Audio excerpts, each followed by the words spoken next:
മുൻപ് പറഞ്ഞിരുന്ന പോലെ പനയമ്പാടം വാഹനാപകടവുമായി ബന്ധപ്പെട്ട് നാഷണൽ ഹൈവേ അതോറിറ്റി, അതുപോലെ തന്നെ motor vehicle department, PWD chief engineer, ഇവരെല്ലാവരും ഉൾപ്പെടുത്തിക്കൊണ്ടൊരു യോഗമാണ് ചേർന്നത്. നമ്മൾ ഈ യോഗത്തിൽ വളരെ പ്രധാനപ്പെട്ട തീരുമാനങ്ങൾ എടുത്തിരിക്കുന്നത് കഴിഞ്ഞ ദിവസം റെക്കമെൻഡേഷനായി തന്നിരുന്ന 5 കാര്യങ്ങൾ ചെയ്യാനായിട്ട് നടപടിയെടുക്കുകയാണ്. ഒന്ന്, ഇവിടെ പനയമ്പാടത്ത് ഇപ്പോൾ മില്ലിങ് കഴിഞ്ഞു, റോഡ് മില്ല് ചെയ്തിട്ടുണ്ട്. അതുകൂടാതെ റംബിൾസ് വെച്ച് മുകളിൽ നിന്ന് തന്നെ സ്പീഡ് കുറയ്ക്കാനുള്ള ഏർപ്പാടുകൾ ചെയ്യും. അതുപോലെ ഒരു ഡിവൈഡർ പെർമനൻറ്റ്, ഇപ്പോൾ നമ്മൾ ടെമ്പററി ഡിവൈഡർ വെച്ചാണ് ഇപ്പോൾ പരീക്ഷിച്ചുകൊണ്ടിരിക്കുന്നത്. അപ്പോൾ ഒരു പെർമനൻറ്റ് ഡിവൈഡർ വെച്ചുകൊണ്ട് ആ റോഡിനെ കൃത്യമായി ഡിവൈഡ് ചെയ്യും. ജംഗ്ഷനിലുള്ള ബസ് ബേ അവിടുന്ന് മാറ്റും. ആ ബസ് ബേ ആണ് ഈ അപകടങ്ങൾ വിളിച്ചു വരുന്നൊരു സാധനം. അപ്പോൾ ബസ് ബേ അവിടുന്ന് മാറ്റും. പിന്നെ ആ ജംഗ്ഷനിൽ വെള്ളം കെട്ടി നിൽക്കുന്നുണ്ട്.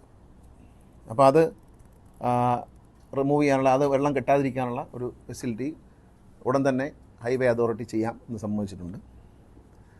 പിന്നെ ഈ അപകടം നടന്ന കുഞ്ഞുങ്ങളായിട്ട് അപകടം സംഭവിച്ച ഭാഗത്തടക്കം റോഡിൻ്റെ ഷോൾഡർ ഇല്ല എന്നൊരു വിഷയമുണ്ട്. ടാറ് കഴിഞ്ഞാൽ പിന്നെ ഏരിയ ഇല്ല.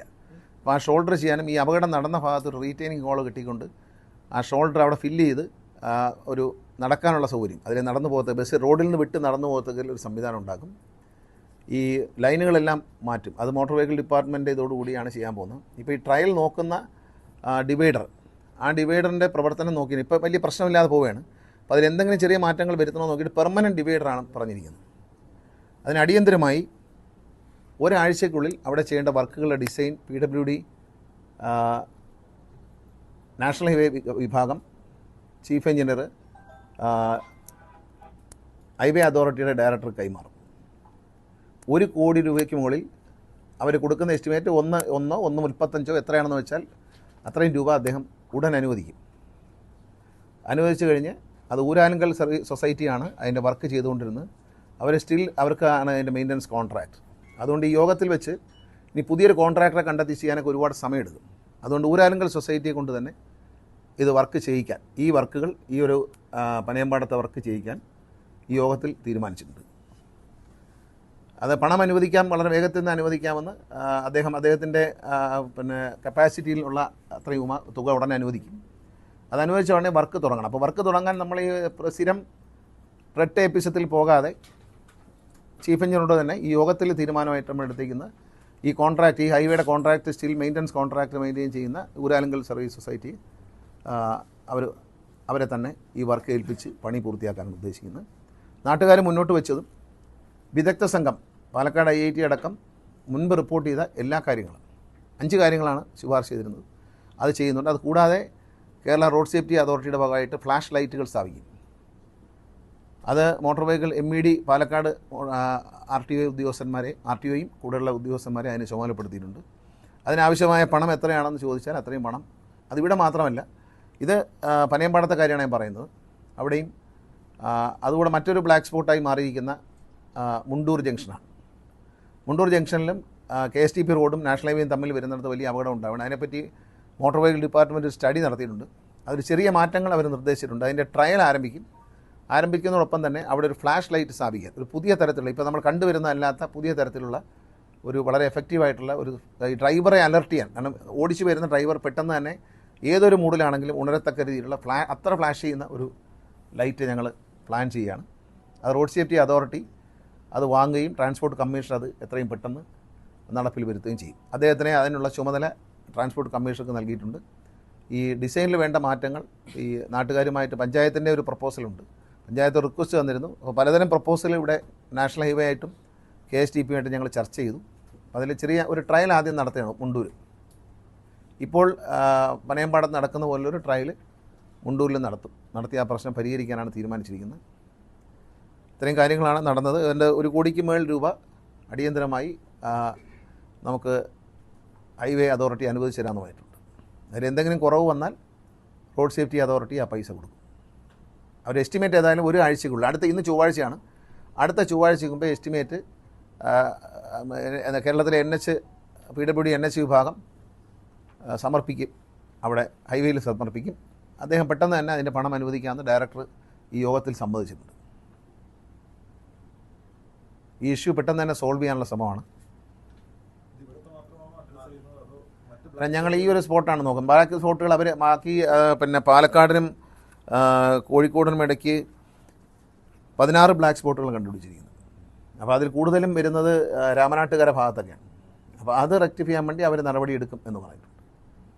അത് NHI ഇപ്പോൾ വർക്ക് നടന്നുകൊണ്ടിരിക്കുന്ന ഭാഗമായിട്ട് NHI അത് ചെയ്യാമെന്ന് പറഞ്ഞിട്ടുണ്ട്. അത് ഈ 16 സ്ഥലങ്ങളിൽ ബ്ലാക്ക് സ്പോട്ട് ഉണ്ട്. ഈ റോഡിൽ അങ്ങ് രാമനാട്ടുകര ഭാഗത്താണ് ഏറ്റവും കൂടുതൽ വരുന്നതെന്നാണ് പറഞ്ഞത്. ആ ഭാഗത്ത് കോഴിക്കോട് ജില്ലയിലാണ്. അതവർ ചെയ്യാം, ഇത് റെക്ടിഫൈ ചെയ്യാനുള്ള നടപടി എടുക്കാം എന്ന് പറഞ്ഞിട്ടുണ്ട്. അത് ഞങ്ങൾ അതനുസരിച്ച് ഇന്നലെ ട്രാൻസ്പോർട്ട് കമ്മീഷണറോടൊപ്പം നമ്മൾ ഗവൺമെൻറ്റിൻ്റെ നിർദ്ദേശപ്രകാരം മുഖ്യമന്ത്രി പറഞ്ഞിട്ട് ഞങ്ങൾ DGP ആയിട്ടൊരു ചർച്ച നടത്തിയിരുന്നല്ലോ. ആ ചർച്ചയിൽ ഈ ബ്ലാക്ക് സ്പോട്ടുകൾ കേന്ദ്രീകരിച്ച് ഇപ്പം നമ്മൾ എൻഫോഴ്സ്മെൻറ്റ് പരിശോധന നടത്താൻ തീരുമാനിച്ചിട്ടുണ്ട്. ഈ ബ്ലാക്ക് സ്പോട്ടിൽ ഒരു അവയർനെസ് സൃഷ്ടിക്കാൻ വേണ്ടി എല്ലാ ബ്ലാക്ക് സ്പോട്ടും കൂടി മാറ്റാൻ നമുക്ക് കഴിയില്ല. ഇത് നാഷണൽ ഹൈവേയിലുള്ള ബ്ലാക്ക് സ്പോട്ടുണ്ട്, MC റോഡിലുള്ളതുണ്ട്, പിന്നെ KSTP റോഡിലുള്ളതുണ്ട്. ഇതെല്ലാം കൂടി ഒരു ദിവസം പരിഹരിക്കാൻ പറ്റത്തില്ല. അത് അവിടെ ഏതായാലും അവിടെ പരിശോധനകൾ ശക്തമാക്കാനായിട്ട് നമ്മൾ തീരുമാനിച്ചിട്ടുണ്ട്. ഇപ്പോൾ പെട്ടെന്ന് ചെയ്യാൻ പറ്റുന്ന കാര്യം അതേ ഉള്ളൂ. കോടാനുകോടി ചിലവാക്കിയാൽ ഈ ബ്ലാക്ക് സ്പോട്ട് മാറുള്ളൂ. ഇതിന് എന്താണ് കുഴപ്പമെന്ന് വെച്ചാൽ പലപ്പോഴും ഡിസൈൻ ചെയ്യുന്നത് കോൺട്രാക്ടറാണ്, ഒരു കൺസൾട്ടൻറ്റോ കോൺട്രാക്ടറോ ആണ് ഇപ്പോഴത്തെ ഒരു ശൈലി അനുസരിച്ച്. ഇപ്പോൾ KSTP റോഡുകൾ അങ്ങനെയാണ്, നാഷണൽ ഹൈവേ റോഡുകൾ. ഇപ്പോൾ ആരാണ് ഡിസൈൻ ചെയ്തതെന്ന് ചോദിച്ചാൽ നാഷണൽ ഹൈവേ അതോറിറ്റിക്ക് യാതൊരു ഉത്തരവാദിത്വമില്ല, അവരല്ല. എന്നാൽ കേരളത്തിലെ NH ആണോ എന്ന് ചോദിച്ചാൽ അവരല്ല. എന്നാൽ എടുത്ത കോൺട്രാക്ടറാണോ എന്ന് ചോദിച്ചാൽ അവരല്ല. ചിലർ പറയുന്നു കൺസൾട്ടൻ്റ് ആണെന്ന് പറയുന്നു, ചിലർ പറയുന്നു ഇതൊരു കോൺട്രാക്ടർ തന്നെ ചെയ്തു വന്നതാണെന്ന് പറയുന്നു. ആരും ഇപ്പോൾ ഉത്തരവാദിയില്ല. ചുരുക്കം പറഞ്ഞാൽ ഡിസൈനിന് ആരും ഉത്തരവാദിയില്ല. ശരിക്കും പറഞ്ഞാൽ നമ്മൾ ആലോചിച്ചാൽ ഈ ബ്ലാക്ക് സ്പോട്ടുകൾ സൃഷ്ടിക്കുന്നത് ഇവരല്ലേ? നാട്ടുകാരാണോ? ഡ്രൈവ് ചെയ്യുന്നവരാണോ? ഗവൺമെൻറ്റാണോ? അല്ല. ഈ ഡിസൈൻ ചെയ്യേണ്ട എഞ്ചിനീയർമാരും ഈ കോൺട്രാക്ടർ ഉപയോഗിക്കുന്ന കൺസൾട്ടൻറ്റ് അല്ലെങ്കിൽ അതോറിറ്റി നിശ്ചയിക്കുന്ന കൺസൾട്ടൻറ്റ് ഇവരല്ലേ ഡിസൈൻ ചെയ്യുന്നത്? നമ്മളാണോ? അവരുടെ ഡിസൈന് തകരാറുണ്ടല്ലേ ബ്ലാക്ക് സ്പോട്ട് ഉണ്ടാകുന്നത്? ഇവർ പലപ്പോഴും പറ്റുന്ന കുഴപ്പം, ഇപ്പം മുണ്ടൂർ എന്ന സ്ഥലത്തെ പ്രശ്നം എന്ന് പറയുന്നത് പണ്ട് ഈ പ്രശ്നമില്ലായിരുന്നു. കാരണം റോഡ് വളരെ മോശമായിരുന്നു. ഇപ്പോൾ റോഡ് വളരെ നന്നായി, വളരെ സ്മൂത്തായി. ഹൈവേയും സ്മൂത്തായി, KSTP റോഡും സ്മൂത്തായി. ഇതിലാണ് സ്മൂത്തായി കഴിഞ്ഞാൽ ഇടിയാണ്. അപ്പോൾ ആ പഴയ ശാസ്ത്രം ഇപ്പോൾ പറ്റത്തില്ല. അപ്പോൾ ഇപ്പോഴത്തെ ആ സ്പീഡ് കൂടുന്നതനുസരിച്ചുള്ള ഒരു ഡിസൈൻ അല്ലാത്തത് കൊണ്ടാണ് 2 റോഡിലും സ്പീഡ് കൂടിയിരിക്കുന്നു എന്ന് കണക്കാക്കിയുള്ള ഡിസൈൻ. പഴയ ഡിസൈൻ അങ്ങനെ ഫോളോ ചെയ്യാൻ, പഴയ പാറ്റേൺ. ഇപ്പോൾ മുണ്ടൂർ ജംഗ്ഷനിൽ പഴയ പാറ്റേൺ കണ്ടിന്യൂ ചെയ്യുമെന്ന് അവർ പറഞ്ഞത്. അപ്പോൾ അത് കണ്ടിന്യൂ ചെയ്യുമ്പോൾ ഈ സ്പീഡിൻ്റെ വർധനവിനെ പറ്റി അവർ ധരിക്കുന്നില്ല. റോഡ് സ്മൂത്തായി. അപ്പോൾ ഇതൊക്കെയാണ് അതിൻ്റെ കുഴപ്പം. എല്ലാ പ്രശ്നം കൂടി ഒരു ദിവസം പരിഹരിക്കാൻ പറ്റത്തില്ല. നമ്മളിപ്പോൾ ഒരു വളരെ ദുഃഖകരമായൊരു സംഭവം നടന്നു പനയമ്പാടത്ത്. അവിടുത്തെ ഒരു പ്രധാന ഇഷ്യൂ കുറേ നാളായിട്ട് അഡ്രസ്സ് ചെയ്യുന്നത് 2021 ജൂലൈ മാസത്തിൽ അവിടുത്തെ MLA വളരെ വിഷയം നിയമസഭയിൽ ഉന്നയിക്കുകയും അവരത് പിന്നെ മന്ത്രിക്ക് കത്തായി കൊടുക്കുകയും ചെയ്തു. അപ്പോൾ MLA ആ ഒരു നിർദ്ദേശം അനുസരിച്ച് പരിശോധന നടത്തി. അന്ന് തന്നെ ഒരു 2022 ഓഗസ്റ്റ് മാസത്തിൽ പരിശോധന നടത്തി. ഒരു റിപ്പോർട്ടും തയ്യാറായി. അതോടൊപ്പം പാലക്കാട് IIT പഠിച്ചു, അവരൊരു റിപ്പോർട്ട് തന്നു. ഇതൊന്നും ശ്രദ്ധിച്ചില്ല എന്നുള്ളതാണ് അതിൻ്റെ കാര്യം. അപ്പോൾ അതുകൊണ്ട് ഇപ്പോൾ ആ പ്രശ്നം ആദ്യം പരിഹരിച്ചതിന് ശേഷം മറ്റുള്ള സ്ഥലങ്ങളിൽ ഏതായാലും എൻഫോഴ്സ്മെൻറ്റ് ശക്തിപ്പെടുത്താൻ ഇന്നലെ DGPയുടെ നേതൃത്വത്തിലെടുത്ത ഒരു യോഗം തീരുമാനിച്ചിട്ടുണ്ട്. ട്രാൻസ്പോർട്ട് കമ്മീഷൻ പങ്കെടുത്തു. അല്ലെങ്കിൽ SP-മാരെല്ലാം പങ്കെടുത്തിരുന്നു. SP-മാരോടൊപ്പം നമ്മുടെ മോട്ടോർ വെഹിക്കിൾ ഡിപ്പാർട്ട്മെൻറ്റിലെ ഇന്നലെ XP-മാരുമായിട്ട് വൈകിട്ട് തന്നെ എല്ലാ ജില്ലകളിലും മോട്ടോർ വെഹിക്കിൾ ഉദ്യോഗസ്ഥർ മീറ്റിംഗ് നടത്തിയിരുന്നു. ഇന്ന് രാവിലെ മുതൽ ഡ്രൈവ് ആരംഭിച്ചിട്ടുണ്ട്. മദ്യപിച്ച് വണ്ടി ഓടിക്കുക, പിന്നെ മൊബൈൽ ഫോൺ ഉപയോഗിച്ച് വണ്ടി ഓടിക്കുക, ഇങ്ങനെയുള്ള കാര്യങ്ങളാണ് മെയിനായിട്ട്. പിന്നെ അത് മാത്രമല്ല, ഇന്നലെ വളരെ നല്ലൊരു മീറ്റിംഗ് നടത്തി. പ്രൈവറ്റ് ബസ്സുകൾ ധാരാളം അപകടങ്ങൾ ഉണ്ടാക്കിയാണ്. അപ്പോൾ സ്വകാര്യ ബസ്സിൻ്റെ ഉടമകളുമായി 4 സംഘടനയാണുള്ളത്. 4 സംഘടനകളുമായും ഇന്നലെ ഞങ്ങൾ ട്രാൻസ്പോർട്ട് കമ്മീഷനും മറ്റു ഉദ്യോഗസ്ഥരടക്കം ഞങ്ങളൊരു ചർച്ച നടത്തിയിരുന്നു. ആ ചർച്ചയിൽ ചില ആശയങ്ങൾ ഉരുത്തിരിഞ്ഞിട്ടുണ്ട്. സ്വകാര്യ ബസ്സുകൾ ഇനി ആളുകളെ ഇടിച്ചു കൊന്നാൽ 6 മാസത്തേക്ക് പെർമിറ്റ് സസ്പെൻഡ് ചെയ്യും. സ്വകാര്യ ബസ്സുകൾ ഇടിച്ച് അശ്രദ്ധമായി ഓടിച്ച് മാരകമായി പരിക്കേറ്റാൽ 3 മാസം പെർമിറ്റ് സസ്പെൻഡ് ചെയ്യും. ലൈസൻസ് സസ്പെൻഡ് ചെയ്യുന്ന കൂടെ ഉണ്ട് കേട്ടോ. ലൈസൻസ് ഓടിക്കുന്ന ആളുടെ ലൈസൻസ് പോകുന്ന ഒന്ന് അതുണ്ട്. അതുകൂടാതെ അതിന് കാരണമെന്ന് പറയുന്നത് പലപ്പോഴും മത്സര ഓട്ടത്തിന് പല ബസ് ഉടമകളും പ്രോത്സാഹിപ്പിക്കുന്നുള്ളതാണ്. അത്തരം മത്സര ഓട്ടത്തോട് സംഘടനാ നേതാക്കളോ സംഘടനകളോ പൊരുത്തപ്പെടുന്നില്ല എന്ന് സമ്മതിച്ചു. ഇപ്പം നമ്മൾ നേരത്തെ ഒരു തീരുമാനമെടുത്തു. തിരുവനന്തപുരത്ത് കിഴക്കേക്കോട്ടയിൽ കഴിഞ്ഞ ദിവസം ഒരു ബാങ്ക് ജീവനക്കാരൻ ബസ്സിൻ്റെ ഇടയിൽ ഞെരിഞ്ഞ് മരിക്കുകയുണ്ടായി. അത് ആ ദൃശ്യം കണ്ടാൽ നമുക്കറിയാം അതൊരു നിയമലംഘനം. ആ നിയമലംഘനം എന്ന് പറയുന്നത് KSRTC ബസ്സിൻ്റെ മുന്നിൽ കയറി കൂടുതൽ കളക്ഷൻ എടുക്കാവുന്ന ലക്ഷ്യത്തോടു കൂടി ആ ഡ്രൈവർ ചെയ്തൊരു നിയമലംഘനമാണ്. അത് ഡ്രൈവർക്ക് വേണ്ടിയല്ലല്ലോ കളക്ഷൻ. അപ്പോൾ അക്കാര്യത്തിൽ കർശനമായ നിലപാട് എടുത്തിട്ടുണ്ട്. പിന്നെ ഈ കണ്ടക്ടർമാർ ഡ്രൈവർമാർക്ക് ഇവർക്കൊന്നും യാതൊരു ട്രെയിനിങ്ങും മര്യാദയൊന്നുമില്ല. എല്ലാ ഡ്രൈവർമാരും കണ്ടക്ടർമാരെയും private bus driver, conductor, cleaner ഇവരുടെ നിയമനം ഇനി പോലീസ് വെരിഫിക്കേഷൻ വാങ്ങിക്കൊണ്ട് മാത്രമേ നടത്താൻ പറ്റുള്ളൂ. അവരുടെ പോലീസ് ക്ലിയറൻസ് വാങ്ങിക്കണം. അവരുടെ പേരിൽ ക്രിമിനൽ കേസുകളോ മയക്കുമരുന്ന് കേസുകളോ അങ്ങനെയുള്ള യാതൊരുവിധ കേസുകളും ഇല്ല എന്ന് ഉറപ്പുവരുത്തണം. യാത്രക്കാരായ കുട്ടികളുടെയൊക്കെ സുരക്ഷിതത്വത്തിന് വളരെ അത്യാവശ്യമാണ്. അതിനോട് ബസ് ഉടമകൾ യോജിക്കുകയും അവരെ സമ്മതിച്ചിട്ടുണ്ട്. പിന്നെ ഡ്രൈവർമാർക്ക് IDTR ഘട്ടം ഘട്ടമായി IDTR അല്ലെങ്കിൽ IDTRൻ്റെ യൂണിറ്റുകളിൽ, സബ് യൂണിറ്റുകളിൽ വെച്ച് ഡ്രൈവിംഗ് ട്രെയിനിങ്, നിയമങ്ങളെക്കുറിച്ചും ഡ്രൈവിങ്ങിൻ്റെ അച്ചടക്കത്തെക്കുറിച്ചും ഘട്ടം ഘട്ടമായി ട്രെയിനിങ് നടത്താൻ ട്രാൻസ്പോർട്ട് കമ്മീഷണർ ചുമതലപ്പെടുത്തിയിട്ടുണ്ട്. അദ്ദേഹം അതിൻ്റെ ഷെഡ്യൂൾ തയ്യാറാക്കി അത് ചെയ്യും. എല്ലാ RTO, ജോയിൻ്റ് RTO ഓഫീസുകളിലും ഡ്രൈവർ, കണ്ടക്ടർ, ക്ലീനർ ഈ 3 കൂട്ടർക്കും ട്രെയിനിങ് ആരംഭിക്കാൻ പോവുകയാണ്. എങ്ങനെയാണ് വണ്ടിയിൽ പെരുമാറേണ്ടത്, വണ്ടിയുടെ ഡോർ എങ്ങനെ അടയ്ക്കണം, വണ്ടി എങ്ങനെ ഓടിക്കണം, വണ്ടിയിൽ വരുന്നതോടെ എങ്ങനെ ബിഹേവ് ചെയ്യണം എന്നുള്ള കാര്യത്തിൽ ഒരു ട്രെയിനിങ് നടത്താനുണ്ട്. ഇനി എല്ലാത്തിനും ഉണ്ടാവും. അത്തരം സംഭവങ്ങളെല്ലാം ഡെഫിനറ്റായിട്ടും ഉണ്ടാവും. കാരണം വെച്ചാൽ അതിൽ ഡ്രൈവറെ കുറ്റം കൊണ്ടാണ് സംഭവിക്കുന്നതെങ്കിലും ഉടമ ആ ഒരു ഉത്തരവാദിത്വം ഉണ്ട് ഉടമയ്ക്ക്, അല്ലേ? നമ്മളിപ്പോൾ ഒരു ബസ് കൊടുത്ത നമ്മൾ ഈ അയോഗ്യന്മാരായ സാമൂഹ്യ വിരുദ്ധന്മാരായ ആളുകളെ വണ്ടി ഓടിക്കാൻ വെച്ച് കഴിഞ്ഞാൽ അവർ കാണിക്കുന്ന എല്ലാ കുഴപ്പങ്ങൾക്കും ഉടമ തന്നെയാണ് ഉത്തരവാദി. അപ്പോൾ അതുകൊണ്ടാണ് പോലീസ് ക്ലിയറൻസ് വേണം എന്ന് പറയുന്നത്. ഏത് ജോലിക്കും പോലീസ് ക്ലിയറൻസ് ചോദിക്കാം. പക്ഷെ ബസ് ഓടിക്കുന്നതിനോ പ്രൈവറ്റ് ബസ് ഓടിക്കുന്നതിനോ അങ്ങനെ ഇപ്പോൾ KSRTCയിൽ ഒരാൾ എംപ്ലോയ്മെൻറ്റിൽ നിന്ന് വഴി വരണമെങ്കിൽ പോലും പോലീസ് ക്ലിയറൻസ് വേണം. അപ്പോൾ അതുകൊണ്ട് നിർബന്ധമായും പോലീസ് ക്ലിയറൻസ് പ്രൈവറ്റ് ബസ്സുകളിൽ നിർബന്ധമാക്കിയിട്ടുണ്ട്. എല്ലാ ബസ്സുകളുടെയും പുറയിൽ ഉടമ നിർദ്ദേശിക്കുന്ന ഒരു നമ്പർ, ഡ്രൈവറുടെ ഡ്രൈവിങ്ങിനെ കുറിച്ച് പരാതികളുണ്ടെങ്കിൽ അറിയിക്കാനുള്ള സ്റ്റിക്കർ പതിപ്പിക്കും. അത് അവരേത് നമ്പറാണ് കൊടുക്കുന്നുള്ള കാര്യം മോട്ടോർ വെഹിക്കിൾ ഡിപ്പാർട്ട്മെൻറ്റിനെ അറിയിക്കുകയും അത് സംസ്ഥാന തലത്തിൽ ട്രാൻസ്പോർട്ട് കമ്മീഷണർ അത് കോർഡിനേറ്റ് ചെയ്യും. അതിൽ പരാതികൾ ശരിയായി എടുക്കുന്നില്ലെങ്കിൽ ഈ നമ്പർ ഇമ്മീഡിയറ്റാക്കി മാറ്റും. അപ്പോൾ തൽക്കാലം നമ്മൾ ഉടമസ്ഥർക്കൊരു അവസരം കൊടുക്കുകയാണ്. അവരത് കേട്ടിട്ട് പരിഹരിച്ചോണം. അതല്ലെങ്കിൽ ഒരു കോമൺ നമ്പറിലേക്ക് ഇത് കൊണ്ടുവരും. ഒരു 3 മാസം ഞങ്ങളിത് പരീക്ഷിക്കും. അവർ തരുന്ന നമ്പറുകൾ ഞങ്ങൾ പ്രസിദ്ധീകരിക്കും, വണ്ടിയുടെ പുറകെ എഴുതി കാണിക്കും. അത് ശരിയായില്ലെന്നുണ്ടെങ്കിൽ 3 മാസം നമ്മൾ. പിന്നെ മത്സര ഓട്ടം ഒഴിവാക്കാൻ വേണ്ടി ജിയോ ടാഗ് ചെയ്യാൻ, പ്രൈവറ്റ് ബസ്സുകളെ ജിയോ ടാഗ് ചെയ്യാൻ തീരുമാനിച്ചിട്ടുണ്ട്. ജിയോ ടാഗ് ചെയ്യാന്ന് പറഞ്ഞാൽ ടൈം തെറ്റിച്ച് ഓടുന്നവർക്ക് അവർ തന്നെ ഒരു സംവിധാനം ഉണ്ടാക്കി, ഒരു സൊസൈറ്റി രൂപീകരിച്ച് ഒറ്റപ്പാലത്തും മറ്റും അവരിത് പരീക്ഷിച്ച് വിജയിച്ചതാണ്. ടൈം തെറ്റി ഓടുന്ന വണ്ടികൾ 50 രൂപ ഫൈൻ കൊടുക്കണം. ആർക്ക്? അവരെ സൊസൈറ്റിക്ക് തന്നെ. അങ്ങനെ വന്നപ്പോൾ ഇപ്പോൾ ടൈം തെറ്റിച്ച് ഓടാതെ അത് കേരളം മുഴുവൻ ഏർപ്പെടുത്താൻ അവർക്കൊരു സമയം നമ്മൾ കൊടുത്തിട്ടുണ്ട്. ആ സമയം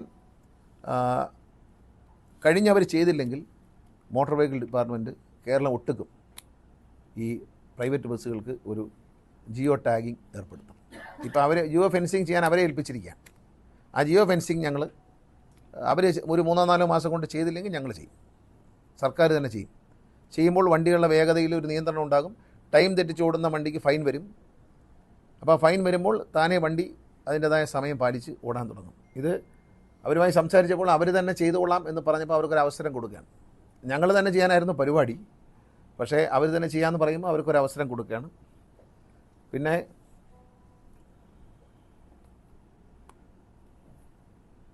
പ്രത്യേകം ശ്രദ്ധിക്കേണ്ട കാര്യമുണ്ട്. എല്ലാ സ്ഥലത്തും ഇതൊരു ബഹളം ഉണ്ടാക്കാനുള്ള കാര്യമല്ല. ഈ ബസ്സുകൾ 9 മണി 10 മണി വരെ പെർമിറ്റ് എടുക്കുന്നു പ്രൈവറ്റ് ബസ്സുകൾ. പ്രത്യേകിച്ച് ഉൾപ്രദേശങ്ങൾ, ഇടുക്കി, വയനാട്, എറണാകുളം, തിരുവനന്തപുരം എല്ലാ സ്ഥലത്തും ഉണ്ട്. രാത്രി 9 മണി 10 മണി വരെ പെർമിറ്റ്.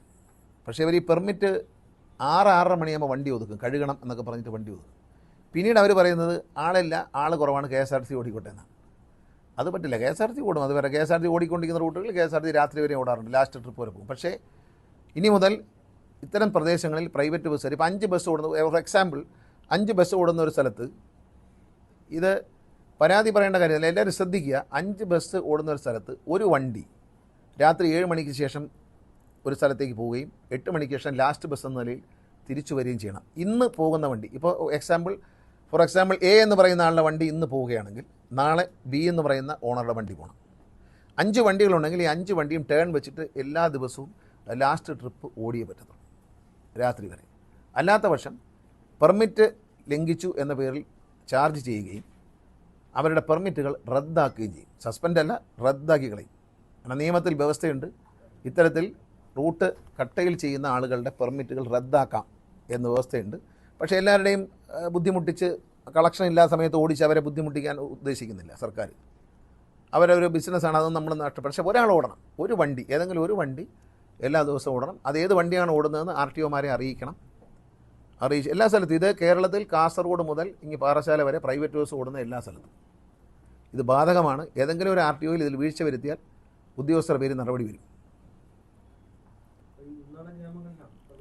എല്ലായിടത്തും, തിരുവനന്തപുരം സിറ്റി അടക്കം, തിരുവനന്തപുരം സിറ്റി മുതൽ കാസർഗോഡ് വരെ, ഉൾനാടൻ പ്രദേശങ്ങൾ മാറ്റാൻ എല്ലാ സ്ഥലത്തും എവിടെയൊക്കെയാണോ പ്രൈവറ്റ് ബസ് ഓടുന്നത് അവരുടെ അവസാന ട്രിപ്പുകൾ അവർ കട്ട് ചെയ്യുകയാണ്. ഒരു 6-6:30 മണി 7 മണിക്ക് ശേഷം നമുക്കെല്ലാം അറിയാവുന്നതാണ്. അവർ കട്ട് ചെയ്തിട്ട് പോവുകയാണ്.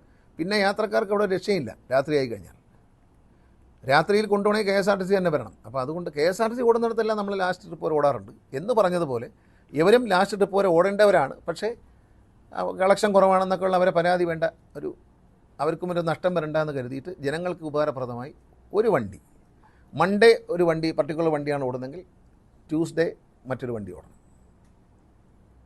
വെനസ്ഡേ വേറെ വണ്ടി ഓടണം. അങ്ങനെ ഒരു സംവിധാനം ഏർപ്പെടുത്താൻ ഉടമകളുമായി സംസാരിച്ച് തീരുമാനിച്ചിട്ടുണ്ട്. ബഹുമാനപ്പെട്ട ഹൈക്കോടതിയുടെ വിധി വന്നിട്ടുണ്ട്. എല്ലാ വണ്ടികളിലും ക്യാമറ സ്ഥാപിക്കണം. KSRTC അതിനുള്ള നടപടികൾ ആരംഭിച്ചിട്ടുണ്ട്. പ്രൈവറ്റ് ബസ്സുകളും അതിൻ്റെ നടപടികൾ ആരംഭിക്കാൻ നിർദ്ദേശിച്ചിട്ടുണ്ട്. മാർച്ച് മാസം വരെ അവർക്കത് ഫിറ്റ് ചെയ്യാൻ സമയം കൊടുക്കണം. വാങ്ങാനും വയ്ക്കാനും ഒരു സമയം കൊടുക്കുക എന്നുള്ളത് ഒരു ജനാധിപത്യ മര്യാദയാണ്. കോടതി വിധി നമുക്ക് കയ്യിൽ കിട്ടിയിട്ടില്ല. എങ്കിൽ പോലും മാർച്ച് മാസം വരെ അവർക്ക് വണ്ടി ക്യാമറ വയ്ക്കാൻ സമയം കൊടുക്കാൻ. മാർച്ച് മാസം കഴിയുമ്പോഴേക്കും എല്ലാ വണ്ടികളുടെയും മാർച്ച് മാസത്തോടെ എല്ലാ വണ്ടികളും ക്യാമറ വെച്ച് മോട്ടോർ വെഹിക്കിൾ ഉദ്യോഗസ്ഥരെ ബോധ്യപ്പെടുത്തേണ്ടതാണ്. കോടതി വിധി നടപ്പിലാക്കുന്നതിൻ്റെ ഭാഗമായിട്ടാണ്. അതിനൊരു നാളെ രാവിലെ എല്ലാവരും ക്യാമറ വെച്ചോണം എന്ന് പറഞ്ഞാൽ അത് കിട്ടാത്തതിൻ്റെ പ്രശ്നം ഉണ്ടാകും. അതിനൊരു മാർക്കറ്റിൽ ഒരു കച്ചവടവും കൊള്ളയൊക്കെ ഉണ്ടാകും. അതൊക്കെ നമ്മൾ മനസ്സിലാക്കണം. അതുകൊണ്ടൊരു ടൈം കൊടുക്കുക. മറിച്ച് കോടതി വിധി ഞങ്ങൾ കൈവശം കിട്ടിയിട്ടില്ല. അത്തരത്തിൽ വിധി വന്നിട്ടുണ്ട്. സിംഗിൾ ബെഞ്ചിൻ്റെ വിധി വന്നു. അതിന്മേൽ പ്രൈവറ്റ് ബസ്സുകാർ അപ്പീൽ പോയി. അത് തള്ളിക്കൊണ്ട് ഡിവിഷണൽ ബെഞ്ചിൻ്റെ വിധി ഇന്നലെ വന്നിട്ടുണ്ട്. അപ്പോൾ അത് വന്നില്ലെങ്കിൽ പോലും നമ്മൾ അത് നടപ്പിലാക്കുന്നു. ആ വിധി മാനിച്ചുകൊണ്ട് നമ്മൾ അവർക്കൊരു സമയം കൊടുക്കുക ഇത് വാങ്ങി ഫിറ്റ് ചെയ്യാനായിട്ട്. മാർച്ച് മാസം അല്ല, 9 മണിക്ക് മുമ്പ് പോയി വരത്തക്ക രീതിയിലൊരു ടൈമാണ് അത്. ആ വണ്ടിയുടെ സമയം, ആളുകളുടെ സമയം കൂടി നോക്കിയിട്ട് RTOമാർ തീരുമാനിക്കാനാണ് പറഞ്ഞത്. ഇപ്പോൾ 7 മണിക്കൊരു വണ്ടി അങ്ങോട്ട് പോകുന്നു, അവിടെ 8 മണിക്ക് എത്തുന്നു, 8 മണിക്ക് ശേഷം അവിടുന്ന് പുറപ്പെട്ട് 9 മണിക്ക് തിരിച്ചു വരുന്നു. അങ്ങനെ ആണ്. അല്ല, മിഡ് നൈറ്റ് വരെ ഓടാനൊന്നും പറഞ്ഞാൽ അവർ ഓടില്ല. നമ്മളത് അവരെ ബുദ്ധിമുട്ടിക്കാൻ ഇതിപ്പം വളരെ പ്രായോഗികമാണ്. പറയുന്നുണ്ടെന്ന് തോന്നുന്നത്. ഞാൻ ട്രാൻസ്പോർട്ട് മന്ത്രിയായിരിക്കെ അന്ന് കേന്ദ്രം ഭരിച്ചിരുന്നത് വാജ്പേയി സർക്കാരായിരുന്നു. അന്നത്തെ ഉപരിതല വകുപ്പ് മന്ത്രി ഖണ്ഡൂരിയായിരുന്നു. അദ്ദേഹത്തെ കാണാൻ പോകുമ്പോൾ അദ്ദേഹം വളരെ നല്ല രീതിയിലാണ് അദ്ദേഹം പെരുമാറുന്നത്. ഞാൻ തുറമുഖ ഷിപ്പിംഗ് മിനിസ്റ്ററെ കാണാൻ പോയിട്ടുണ്ട്. അദ്ദേഹം വളരെ നല്ല നിലയിൽ ചർച്ച ചെയ്തിട്ട് കാര്യങ്ങൾ ചെയ്തു തന്നിട്ടുണ്ട്. ഒരു സംസ്ഥാന കേന്ദ്ര ബന്ധത്തിൻ്റെ ഭാഗമാണ്. ഇപ്പം അങ്ങനെയല്ല. മുഖ്യമന്ത്രി പറയുമ്പോൾ രാഷ്ട്രീയമാണെന്ന് ആരും പറയണ്ട. ഇത് രാഷ്ട്രീയമല്ല. ഞാൻ രാഷ്ട്രീയം മാറ്റി നിർത്തിക്കൊണ്ട് ഞാൻ പറയുന്നു, ഒരു പൊതുപ്രവർത്തകൻ എന്ന നിലയിൽ, ഒരു മന്ത്രി എന്ന നിലയിൽ വളരെ നിഷേധാത്മകമായൊരു സമീപനമാണ് കേന്ദ്രമന്ത്രിമാരിൽ നിന്നുണ്ടാകുന്നത്. കാര്യം കേൾക്കൂ, കേട്ടിട്ട് നിഷേധിക്കൂ. കേൾക്കുന്നതിന് മുമ്പ് നിഷേധിക്കുന്ന കേട്ടിട്ടുണ്ടെങ്കിലും നിഷേധിക്കാൻ വേണ്ടി നേരത്തെ എഴുതി കൊടുക്കാൻ പറയും. നേരത്തെ എഴുതി കൊടുത്തേച്ചാൽ കൊണ്ട് ചെല്ലുമ്പോഴത്തേക്കും നിഷേധിക്കാൻ റെഡിയായിട്ട് നിൽക്കുകയാണ്. നോ എന്ന് പറയാൻ. എന്നാൽ പിന്നെ നോ എന്നൊരു കടലാസിങ് അയച്ചാൽ പോരായിരുന്നു. നിങ്ങളിങ്ങോട്ട് വരേണ്ടതില്ല, നോ. അത് ഞങ്ങൾ ഒരുപാട് കാര്യങ്ങൾ കേരളവുമായി ബന്ധപ്പെട്ട ഉപരിതല ഗതാഗതവുമായി motor vehicle department, road safety, ഈ സംഭവിക്കുന്ന എൻഫോഴ്സ്മെൻറ്റുമായി ബന്ധപ്പെട്ട് സംഭവിക്കുന്ന അപകടങ്ങൾ, മരണങ്ങൾ, ലൈസൻസിങ്, ഇതിനെക്കുറിച്ചെല്ലാം ഞങ്ങൾ 6 നിവേദനങ്ങൾ കൊടുത്തു. KSRTC സംബന്ധിച്ചും കൊടുത്തു. KSRTCക്ക് പുതിയ വണ്ടികൾ വാങ്ങാൻ സമ്പത്ത് തരണം. കാരണം വെച്ചാൽ 15 വർഷം കഴിഞ്ഞ് എല്ലാ വണ്ടിയും സ്ക്രാപ്പ് ചെയ്യാൻ ഉത്തരവിറക്കുമ്പോൾ അതിനനുസരിച്ച് നമ്മളെ സഹായിക്കണ്ടേ. ഞാൻ മുമ്പേ പറഞ്ഞല്ലോ, പ്രൈവറ്റ് ബസ്സുകാരുടെ കാര്യത്തിൽ പറഞ്ഞു, രാത്രി വണ്ടി ഓടിക്കും പറയുമ്പോൾ നമ്മളൊരു ഒരു ജനാധിപത്യത്തിലൊരു നീതിബോധമുണ്ട്. അപ്പോൾ അത്തരം കാര്യങ്ങളിൽ KSR എല്ലാ വണ്ടിയും സ്ക്രാപ്പ് ചെയ്ത് തരാം എന്ന് പറയുമ്പം അതിനനുസരിച്ച് എന്തെങ്കിലും സഹായം തരണം. അല്ല, നമ്മൾ ആജ്ഞാപിച്ചു മറ്റുള്ളവർ അനുസരിച്ച് കൊള്ളണം എന്ന് പറയുമ്പോൾ അതിനുള്ള സഹായം ചെയ്യാനുള്ള മര്യാദ കാണിക്കണം. അത് പറയുമ്പോൾ ഇല്ല എന്ന് പറയാം. എന്നിട്ട് എല്ലാ വണ്ടിയും സ്ക്രാപ്പ് ചെയ്തേക്കുക എന്ന് പറയാം. അപ്പോൾ 50,000 കിലോമീറ്റർ ഓടാത്ത ഫയർഫോഴ്സിൻ്റെ വണ്ടി സ്ക്രാപ്പ് ചെയ്യണം. നിങ്ങൾ ആലോചിച്ച് നോക്കുക, ന്യായമോ അന്യായമോ? ഫയർഫോഴ്സിൻ്റെ വണ്ടി എല്ലാ ദിവസവും രാവിലെ എടുത്താലും ടൂർ പോകത്തില്ലല്ലോ. പല ഫയർ എഞ്ചിനും 15 വർഷം കഴിഞ്ഞെങ്കിലും 1,00,000 കിലോമീറ്റർ പോലും തികയാത്ത ഫയർ എഞ്ചിനുകളാണ്. രാവിലെ ഇപ്പം ഓടിച്ചു തീർക്കണം എന്നും പറഞ്ഞ് രാവിലെ ഫയർ എഞ്ചിൻ എടുത്തിട്ട് ഓടിക്കാൻ പറ്റും. പോലീസിൻ്റെ ബസ്സുകൾ പലതും 1,00,000 കിലോമീറ്റർ 1,50,000 കിലോമീറ്റർ പോലും ആയിട്ടില്ല. 15 വർഷം കൊണ്ട് എന്താണ് ചെയ്യുന്നത്? ഒന്നുകിൽ എവിടെയെങ്കിലും ഒരു സെക്രട്ടേറിയറ്റ് മുമ്പ് വരെ വരും ക്യാമ്പിൽ നിന്ന്, അവിടെ സമരം കഴിയുമ്പോൾ വൈകിട്ട് തിരിച്ചു പോകും. മാക്സിമം പോകുന്ന ദൂരം എന്ന് പറഞ്ഞാൽ ക്യാമ്പിൽ നിന്ന് ശബരിമല ഡ്യൂട്ടിക്ക് പോകും.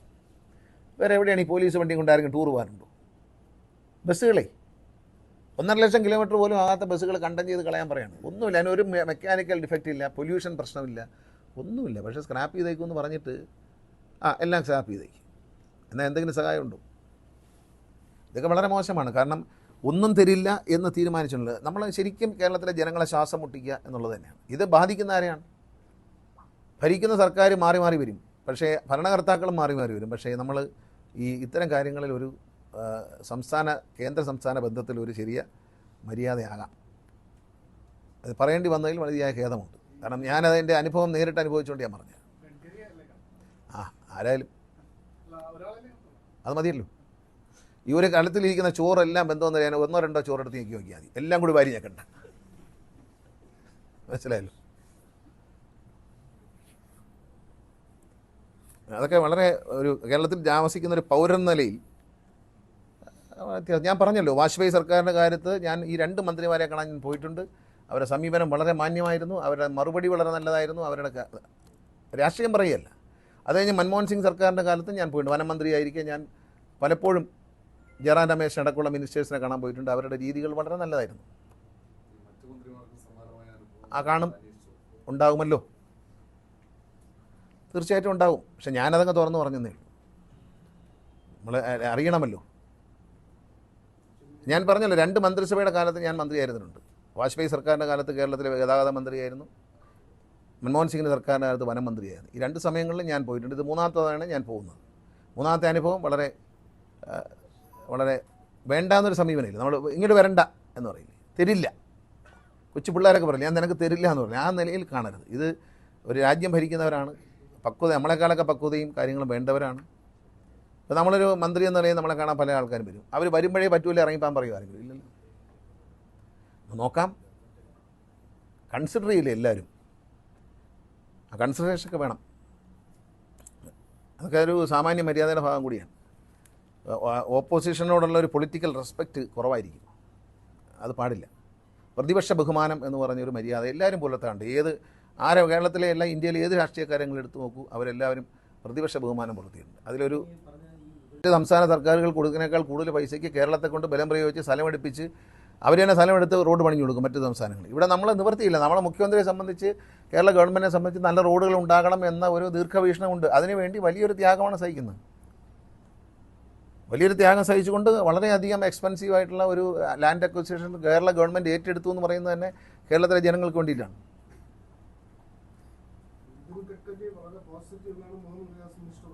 ഞാൻ എൻ്റെ അനുഭവം പറഞ്ഞു, എൻ്റെ അനുഭവം പറഞ്ഞു. അത് നിതിൻ ഗഡ്കരി എന്ന വ്യക്തിയെക്കുറിച്ചല്ല എൻ്റെ പരാതി. എന്തുകൊണ്ടാണ് അങ്ങനെ ഒരു ആലോചന എന്നാണ്. അദ്ദേഹത്തെ വ്യക്തിപരമായി അദ്ദേഹത്തെ അധിക്ഷേപിക്കാൻ ഞാനാര്? അദ്ദേഹത്തിൻ്റെ കുറ്റമൊന്നും ഞാൻ പറഞ്ഞില്ല. പക്ഷേ നമ്മളെ കൊടുക്കുന്ന ഒരു കാര്യത്തിൽ തുടക്കത്തിൽ തന്നെ ഒരു നെഗറ്റീവ് പരിഗണിക്കാം എന്ന് പറഞ്ഞിട്ട് നിങ്ങൾ റിജക്റ്റ് ചെയ്തോളൂ. പരിഗണിക്കുന്നതിന് മുമ്പേ എടുത്ത് കൈ കിട്ടുമ്പോൾ വായിച്ചു പോലും നോക്കാതെ റിജക്റ്റ് ചെയ്യുന്നത് എങ്ങനെയാണ്? ഇത് വായിച്ചു നോക്കണ്ടേ? കഴിക്കുന്ന പേപ്പറൊന്ന് വായിച്ചു നോക്കിയിട്ടുണ്ട് റിജക്റ്റ് ചെയ്യാൻ. അതിലൊക്കെ വിഷമമുണ്ട്. ആരും മോശമെന്ന ഒരു വ്യക്തിപരമായിട്ട് എന്താ അദ്ദേഹത്തെ പറ്റിയൊന്നും പറഞ്ഞില്ല. ഞാൻ പറയത്തുമില്ല, അദ്ദേഹത്തെ പറ്റി വ്യക്തിപരമായ മോശമായ അഭിപ്രായമില്ല, പറഞ്ഞതേ ഉള്ളൂ. ഇതൊക്കെ വളരെ മുഖ്യമന്ത്രി കഴിഞ്ഞ ദിവസം വളരെ രോഷത്തോടുകൂടി അദ്ദേഹം പറഞ്ഞ വളരെ ശരിയാണ്. കേരളത്തിൻ്റെ കാര്യങ്ങൾ പറയുമ്പോൾ ഒരു വലിയ അവഗണന. ഞാനൊന്ന് ചോദിക്കട്ടെ, ഒറ്റ ചോദ്യത്തിന് ഒരു സംശയം ചോദിക്കാൻ അറിയാൻ വേണ്ടി ചോദിക്കുന്നതാണ്. ഈ തമിഴ്നാട്ടിൽ കൊടുങ്കാറ്റും മഴയും വന്നു, ദിവസങ്ങൾക്കുള്ളിൽ ആനുകൂല്യം അനുവദിച്ചു. കേരളത്തിൽ ഇത്രയും വലിയൊരു ദുരന്തം വയനാട്ടിൽ നടന്നിട്ട് നമ്മളിപ്പോഴും സമരം ചെയ്യുകയും രാജ്ഭവൻ മാർച്ച് നടത്തുകയും ഒക്കെ ചെയ്ത് പോകേണ്ടത് എന്തുകൊണ്ടാണ്? അതെന്താ അതിൻ്റെ രഹസ്യം എന്നൊന്ന് പറഞ്ഞാൽ നന്നായിരുന്നു. ഈ പറയുന്ന ന്യായം എന്തോ, ഇവിടുന്ന് കൊടുക്കുന്ന കടലാസ്, എന്ത് കടലാസ്? ബഹുമാനായ പ്രധാനമന്ത്രി കേരളത്തിൽ വന്നു, നല്ല ഫോട്ടോ സെഷനൊക്കെ വയനാട്ടിൽ വെച്ച് നടത്തി, കുഞ്ഞുങ്ങൾക്ക് ഉമ്മയെ കൊടുത്ത ഉമ്മയുടെ കാശിന് കൂടി നമ്മൾ ടാക്സ് കൊടുക്കേണ്ടി വരുമോ? പൈസ കൊടുക്കേണ്ടി വരുമോ? അദ്ദേഹം വന്ന ചിലവെന്നല്ല, അദ്ദേഹം ഫോട്ടോ സെഷൻ നടത്തി, എല്ലാവരുടെ ഫോട്ടോ എടുത്തു, ആശുപത്രി കയറി ഉമ്മ വയ്ക്കുന്നു, കെട്ടിപ്പിടി. ആ കുഞ്ഞുങ്ങൾ, പിഞ്ചു കുഞ്ഞുങ്ങൾ, ഇത്രയും ഒരു മുത്തശ്ശന പ്രായമുള്ളൊരു വ്യക്തി, ഒരു രാജ്യത്തിൻ്റെ ഭരണാധികാരി വരുമ്പം അവരെങ്കിലും പ്രതീക്ഷിച്ച് കാണുമല്ലേ എന്തെങ്കിലുമൊക്കെ ഒരു സഹായം കിട്ടുമെന്ന്? നമ്മളെയൊക്കെ അങ്ങ് മറക്ക്. അവരെങ്ങനെ ആ കുഞ്ഞുങ്ങൾ ഉമ്മയൊക്കെ വെച്ച് സലാമൊക്കെ വെച്ച് തൊട്ട് തലവരി കാലിലും തലയിലൊക്കെ തലോടി. അപ്പോൾ ആരെങ്കിലും മുത്തശ്ശൻ വന്നു കാണാൻ, അദ്ദേഹം ഇന്ത്യയുടെ പ്രധാനമന്ത്രിയാണ്, അദ്ദേഹം ഞങ്ങൾക്ക് എന്തെങ്കിലും, അച്ഛനും അമ്മയും എല്ലാം നഷ്ടപ്പെട്ട്, വീട് നഷ്ടപ്പെട്ട് റോഡ് നിൽക്കുന്ന പെരുവഴി നിൽക്കുന്ന ഞങ്ങളെ ഒന്ന് സഹായിക്കും എന്ന് ആ കുഞ്ഞുങ്ങൾ ആഗ്രഹിച്ചെങ്കിൽ, ഞങ്ങളാരും പറഞ്ഞിട്ടല്ലല്ലോ ആഗ്രഹിച്ചു. ഇനി അതിനും കൂടി വലിയൊരു തിരുവനന്തപുരം. ആ ഫോട്ടോഗ്രാഫറുടെ പൈസയും കൂടെ നമ്മൾ കൊടുക്കേണ്ടി വരും ചിലപ്പോൾ.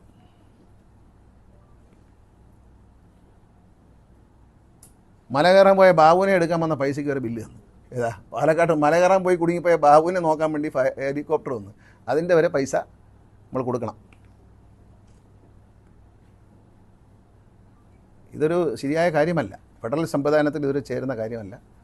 അത് പറയുന്നത് കേരളത്തിന് വേണ്ടി നമ്മൾ ഒറ്റക്കെട്ടായി നിന്നുകൊണ്ട് ഇക്കാര്യത്തിൽ മാധ്യമങ്ങൾ മാത്രമല്ല എല്ലാ രാഷ്ട്രീയ പാർട്ടികളും ഒറ്റക്കെട്ടായി ഇക്കാര്യത്തിൽ. കാരണം ഇന്ന് ഞാൻ നാളെ നീ എന്നെല്ലാവരും ഓർക്കുന്നല്ലതാണ്. ഇത് സർക്കാരിനോടുള്ള വെല്ലുവിളിയല്ല, കേരളത്തിലെ ജനങ്ങളുള്ള വെല്ലുവിളിയാണ്.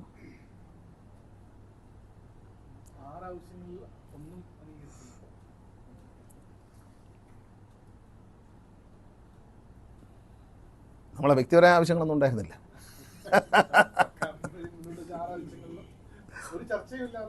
എന്ത് ചർച്ച? നമുക്ക് ഇരിക്കാൻ കസേര തന്ന് മന്ത്രി ഒന്നും ഇരിക്കണ്ടേ?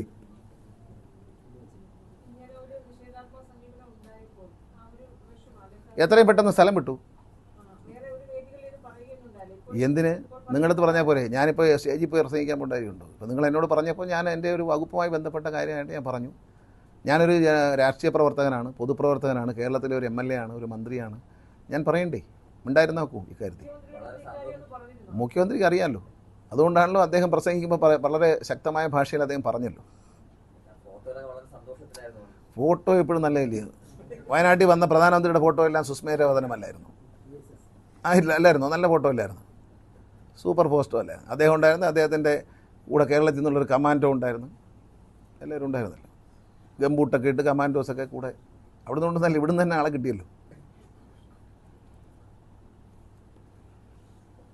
അതൊന്നും കണ്ടില്ലല്ലോ. ഈ ഫോട്ടോയും വീഡിയോ നമ്മൾ കണ്ട് സന്തോഷിച്ചവരല്ലേ? സംഭവം നിങ്ങളൊക്കെ വീഡിയോ കവർ ചെയ്യുമ്പോൾ സംഭവം ത്രില്ലിംഗ് അല്ലേ? ഇത് ഹിന്ദി സിനിമയാണോ ഇംഗ്ലീഷ് പടമാണോ കാണുന്ന സംശയം തോന്നും. അത്രയേ ഉള്ളൂ, വേറെ പരാതിയൊന്നുമില്ല. ഉള്ള കാര്യം പറഞ്ഞതേ ഉള്ളൂ. എല്ലാവരും ഒന്ന് അറിഞ്ഞിരിക്കണം എന്താണ് കേരള സർക്കാരിനോടും. കേരള സർക്കാരിനോട് വിടും. ഇടതുപക്ഷ മുന്നണി സർക്കാരിനോട് രാഷ്ട്രീയ വിരോധം ഉണ്ടെങ്കിൽ അതല്ലല്ലോ കേരളത്തിലെ ജനങ്ങൾ. കേരളത്തിലെ ജനങ്ങളോടാണ് വെല്ലുവിളി. അല്ല, ഞാൻ ആരോടും ചോദിച്ചില്ല. ഞാൻ ആദ്യമായിട്ടാണ് പോകുന്നത്. ഞാനങ്ങനെ ആരെയും ശല്യം ചെയ്യുന്ന ആളല്ല. ഞാനൊന്ന് സൗമ്യമായി ഒന്ന് പോയി നോക്കി. ഭാഗ്യത്തിന് ഇരിക്കാൻ കസേര തന്നു. എന്തിന്? നമ്മളെ ജനങ്ങൾക്ക് വേണ്ടി. വ്യക്തിപരമായി നമുക്കൊന്നുമില്ല. നമുക്കൊന്നും വ്യക്തിപരമായ ഒരു അപമാനമല്ല, ഒന്നുമല്ല. പക്ഷേ കേരളത്തിലെ ജനങ്ങളുടെ ഒരു ആവശ്യത്തിന് വേണ്ടി ഇവിടെ കേന്ദ്ര ഗവൺമെൻറ് നൽകുന്ന അല്ലെങ്കിൽ സംസ്ഥാന ഗവൺമെൻറ് നൽകുന്ന ഓരോ പൈസയും ജനങ്ങൾക്ക് വേണ്ടിയിട്ടാണ്. ഓരോ നല്ല കാര്യങ്ങളും ജനങ്ങൾക്ക് വേണ്ടിയിട്ടാണ്. അതുകൊണ്ട് അതിനു വേണ്ടിയാണ് പോയത്. അല്ലാതെ ഞങ്ങൾക്ക് പേഴ്സണലി എന്തോ കാര്യം സഹായിക്കാൻ, ഞങ്ങൾക്കൊരു കാര്യം സഹായിക്കാനില്ല. ഞങ്ങൾ പോയത് സത്യസന്ധമായ ഒരു കാര്യത്തിന് പോയി. അതെല്ലാവരും ഒന്ന് മുൻകൈ എടുക്കണമെന്നേ പറഞ്ഞുള്ളൂ.